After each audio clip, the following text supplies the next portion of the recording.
Es mediodía en Bogotá, Quito y Lima y la 1 de la tarde en Nueva York. A esta hora comienza el Mundo Ahora de France 24. Y soy Rodrigo Sedano y es un placer estar con ustedes en este repaso por los principales hechos de la actualidad internacional. Vamos con los titulares. 1.000 millones de dólares en ayuda para el Líbano. Ese fue el monto alcanzado durante la Conferencia Internacional de Donantes en París. Más del doble de lo solicitado por la ONU. Entre tanto, las autoridades libanesas denunciaron que al menos una persona murió en los más de 17 ataques israelíes contra Beirut durante la noche. Los BRICS aprobaron la propuesta de Putin para la creación de un banco internacional de cereales. En la cumbre de Kazán, el secretario general de la ONU pidió asimismo la paz en Gaza y Líbano y solicitó al tiempo el fin del conflicto en Ucrania acorde a las cartas de las Naciones Unidas. María Corina Machado y Edmundo González fueron reconocidos con el Premio Sájarov a la libertad de conciencia entregado por el Parlamento Europeo. Para la institución, los líderes opositores venezolanos han luchado por restablecer la libertad y la democracia en su país.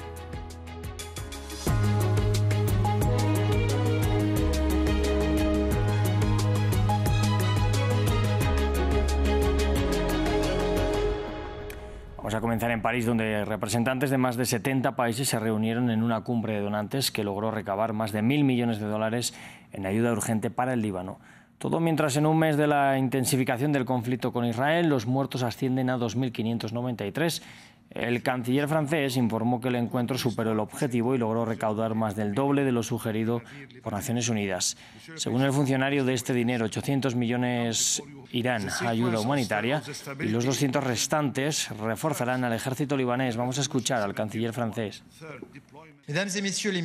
Señoras y señores ministros, hemos reunido 800 millones de dólares de ayuda humanitaria en total y 200 millones de dólares para las fuerzas de seguridad. Casi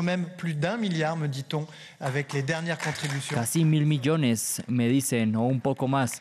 Con otras contribuciones estamos a la altura de nuestro reto. Quiero agradecerles a todos por esto y felicitarlos. En el marco de este conflicto entre Israel y Hezbollah se ha hablado mucho de partido chiita para calificar al grupo militante libanés creado en 1982. Una ocasión para adentrarnos en la historia milenaria de esta rama del Islam que tiene presencia en el territorio del actual Líbano desde los orígenes de la expansión islámica en el siglo VII. Maxime Plubinet tiene los detalles. Hezbollah, el grupo militante libanés, también es conocido como el grupo chiita. Pero ¿quiénes son los chiitas de Líbano? La palabra chiita significa partidario, de los que eligieron el camino de Ali, yerno del profeta Mahoma, en el siglo VII. Desde los inicios de la expansión islámica, los chiitas estuvieron presentes en el territorio del actual Líbano. Históricamente, los chiitas libaneses han sido marginados. Se tiene que esperar a la caída del Imperio Otomano para que sean reconocidos oficialmente. Hoy en día, en Líbano se reconocen oficialmente 3 ramas del Islam chiita: los ismailíes, los alawitas y los chiitas duodecimanos, que son mayoría. Pueden decidir seguir a un marja, una autoridad en materia religiosa, y respetan a los Sayyed, cuyo linaje remonta a la familia del profeta. En los años 60, una generación de religiosos chiitas arribaron al Líbano con un enfoque social. El más carismático de esos líderes, el imán Sayyed Musa Sadr, logró crear el Consejo Supremo Chiita en 1967 e inició también el movimiento de los desterrados para una mejor representación política. En 1974 creó el movimiento Amal y en 1975 estalló la Guerra Civil Libanesa. El movimiento Amal se sumó a los movimientos armados del conflicto. En 1978, durante un viaje en la Libia de Gaddafi, el imán Sadr desapareció. Y unos meses después, la revolución islámica iraní triunfó. En 1982, Teherán aprovechó el vacío del liderazgo chiita en Líbano para expandir su revolución, impulsando la creación de lo que se iba a convertir en Hezbollah. De 1978 a 2000, el sur del Líbano, de mayoría chiita, se enfrenta a las invasiones y la ocupación israelíes. Tras el fin de la guerra civil en 1990, voces disidentes existieron frente a Hezbollah dentro de la comunidad chiita, como la de Lokman Slim, intelectual asesinado en 2021. Hoy en día, la comunidad chiita libanesa cuenta con una diáspora importante en África francófona y en Venezuela. La apertura de un frente de apoyo desde el Líbano contra Israel creó una ruptura. Y ya en la actualidad, en este 2024, Israel logró eliminar a la cúpula de Hezbollah, algo que ha dejado a la comunidad chiita libanesa sin un liderazgo carismático. Israel mató al menos 17 palestinos, incluidos niños, en un ataque contra una antigua escuela en el campamento de refugiados de Nuseirat, uno de los más importantes de la Franja de Gaza. Entre tanto, en el norte del enclave, la nueva ofensiva israelí ha dejado más de 770 muertos en menos de 3 semanas, según la Defensa Civil Palestina. El informe es de Samuel Salgado Castro. Humo negro sale de una antigua escuela en uno de los mayores campos de refugiados de la Franja de Gaza, Nuseirat. La escuela fue bombardeada por el ejército israelí al considerarla un comando de control de Hamás. Pero adentro de las instalaciones, los gritos de desesperación de los padres que perdieron a sus hijos dan cuenta de la afectación a los civiles. Quienes pueden tratan de socorrer a los heridos y rescatar los cuerpos entre los escombros. Estábamos parados en la calle y oímos un golpe. Fuimos de los primeros en salir. Y por Dios, ni un solo hombre. Todos eran niños y mujeres y todos estaban en pedazos. Ninguno estaba completo. Todos estaban con los brazos y las piernas separados. Un crimen contra los niños. Eso es todo. El ejército israelí asegura que tomó numerosas medidas para mitigar el riesgo de dañar a civiles. Pero en medio de la guerra, los campos de refugiados están densamente poblados y no hay otros lugares a donde huir. Mientras que a 6 kilómetros al sur de Nuseirat, en Deir al-Balah, cadenas humanas intentan conseguir pan para ellos y sus familias. Muchos son desplazados de Jabalia, donde Israel está llevando a cabo una incursión militar.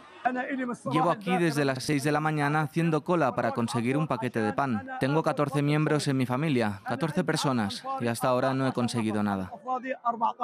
Según la ONU, con el 70% de los campos de cultivo destruidos y los medios de subsistencia diezmados, más de la mitad de la población palestina de la Franja de Gaza está experimentando niveles de hambre extremadamente críticos. El tercer y último día de la cumbre de los BRICS en la ciudad rusa de Kazán deja múltiples posturas acerca de los conflictos armados en Ucrania y Medio Oriente. Por otra parte, varios de los países fundadores del grupo apoyan la posible expansión de los BRICS aceptando a más países del sur global. Más en el siguiente informe de Diego Bazzani.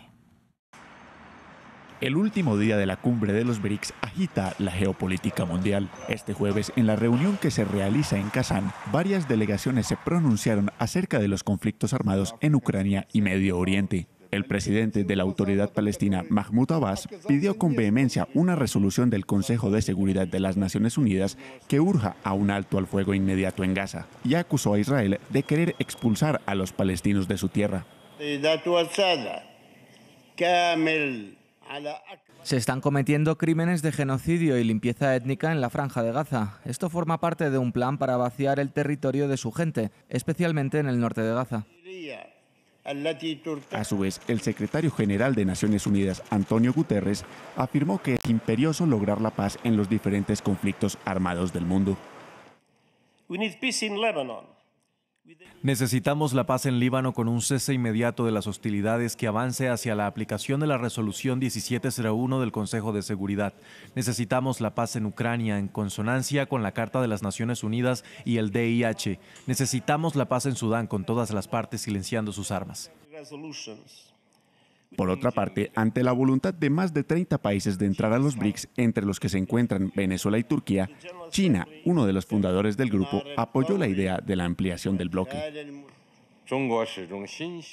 China siempre ha estado preocupada por el sur global y apoya que más países del sur global se unan a la visión de los BRICS. Entre tanto, el anfitrión del evento, Vladimir Putin, declaró que se debe avanzar en la integración bancaria de los países miembros y además acusó a Occidente de escalar el conflicto en Ucrania, dejó en claro que las relaciones de su país con Corea del Norte son su problema y no negó la presencia de tropas de Pyongyang en su territorio. La respuesta de Ankara al ataque terrorista perpetrado ayer contra una fábrica militar en la capital ha sido severa. Los bombardeos en zonas del norte de Siria e Irak se han producido durante toda la noche y el gobierno turco afirma haber matado a 59 miembros de milicias kurdas. Las fuerzas kurdo-sirias, aliadas de Washington y catalogadas terroristas por Turquía, destacan que entre las víctimas había niños. Después de un ataque que no ha sido reivindicado por ningún grupo, Turquía ya ha dictado sentencia. Ankara ve indicios que los sucesos de Ankara de esta semana en una fábrica militar son obra del Partido de los Trabajadores del Kurdistán y no ha dudado en contraatacar. Horas después del atentado que mató a 5 civiles, vino la respuesta. y fue severa. En las operaciones aéreas en el norte de Irak y el norte de Siria, en las que se alcanzaron 47 objetivos terroristas desde ayer por la tarde, 59 terroristas, entre ellos 2 de alto nivel, fueron neutralizados, según las primeras determinaciones. Unos ataques perpetrados por Ankara a lo largo del norte de Siria e Irak que encendieron ciudades como Qamishlo o Kobane y que, según las fuerzas kurdos sirias consideradas terroristas por Ankara, pero aliadas de Washington en la guerra contra el autodenominado Estado Islámico, se llevaron la vida de 2 niños. A Erdogan no le tembló el pulso para atacar, ni se levantó de su asiento en la cumbre de los BRICS, ante un ataque terrorista que ha consternado al país. Quiero agradecer a todos nuestros amigos la solidaridad expresada y sus condolencias por el traicionero ataque terrorista cometido ayer en Ankara. Este atroz atentado ha reforzado aún más la determinación y la firmeza de Turquía para eliminar el terrorismo. En la capital, los cuerpos de las víctimas del ataque terrorista recibieron funerales de Estado para una guerra entre el Estado turco y los kurdos que se ha vuelto a llevar la vida de civiles. El Parlamento Europeo entregó su premio anual Sájarov a la libertad de conciencia y los galardonados de este año fueron los líderes opositores venezolanos María Corina Machado y Edmundo González. El premio Sájarov a la libertad de conciencia fue otorgado a la líder opositora María Corina Machado y al candidato presidencial Edmundo González. Edmundo y María han seguido luchando por la transición libre, justa y pacífica del poder y han defendido sin miedo esos valores que millones de venezolanos y este Parlamento aprecian tanto: la justicia, la democracia y el Estado de Derecho. Este Parlamento está con el pueblo de Venezuela y con María y Edmundo y su lucha por el futuro democrático de su país.